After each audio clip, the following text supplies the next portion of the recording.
Within my trailer, I felt it was important to maintain some typical elements and conventions of other slasher horror trailers, but I wanted mine to be a little different and to stand out from the rest. Like most existing horror trailers, such as Nightmare on Elm Street and Halloween, I wanted to use Todoro's narrative stages of equilibrium, disruption, and recognition of disruption, as these are the scenes that are most desired by audiences. However, I did miss parts of the theory out, such as the attempt to repair, as this would be shown in the film, and so I didn't want to spoil it. I was careful when making my trailer, as I wanted it to follow my treatment and synopsis closely. My trailer develops Altman's theory of the semantic and syntactical approach, as I've used semantic iconography, such as the mask, the knife, and the isolated locations like the alleyway. By having the killer as a lonely person, they don't have many friends and so find it hard to fit in. Due to having my killer's identity hidden for most of the film, it creates an enigma for the audience as they have no idea who it is. The only time we can try to identify them is when we see a male putting the mask over his head, and even then we can't see his face. This then tells the audience the killer is a male, and is only killing girls, and this uses narrative conventions as it is like a typical slasher horror film, for example, Scream 4 and Prom Night. My trailer follows my treatment as it shows the killer targeting teenage schoolgirls. However, I didn't show Jason, the killer, his background as well as I could have, and this would have helped to show why he was killing the innocent girls. Because I didn't show this, it creates another enigma, as the audience is open to interpretation as to why he is killing them.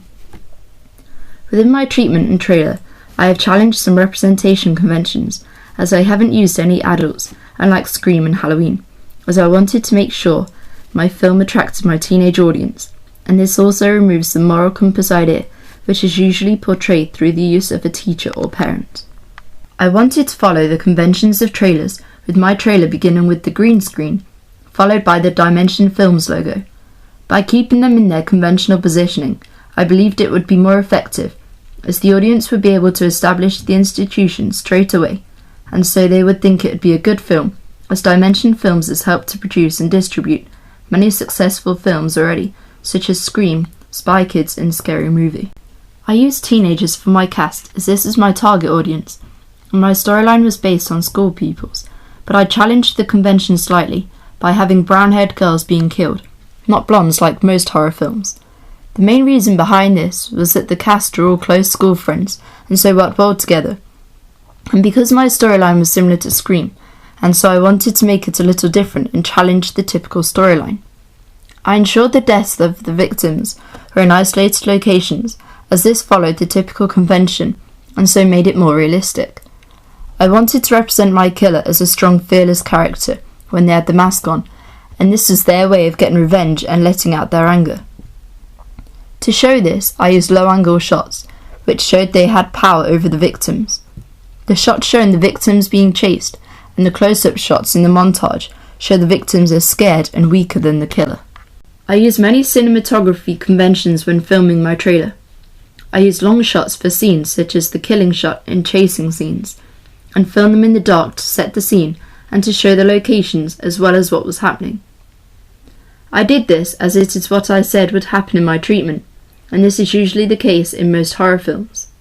At the start of my trailer, to introduce the main characters, I used medium shots of them doing various things, as this would help to identify them later on in the film. I decided to do this after watching the Scream trailer, as I felt it was a nice way to show them and show the equilibrium. I want to challenge some of the cinematography conventions by not using captions, but by using voiceovers instead. Let's see what happens when they feel the pain I feel. This allowed the audience to identify the killer's voice and to hear his story at the start of the trailer. When I was editing my trailer, I wanted to mix it up a little by using a non-linear structure, especially in the montage section, as this would remove the idea of telling the story and make it more interesting by taking away the sense of security.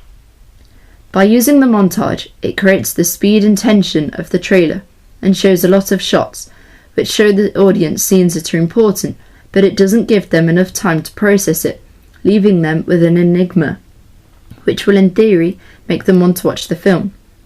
I have used the editing convention idea by using every edit as a cut, as this is used in most slasher horror trailers, as it is quick and shows a fast pace.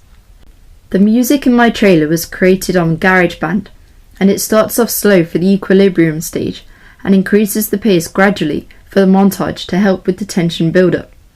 This is conventional for slasher horror films and can be seen in films such as Friday the 13th.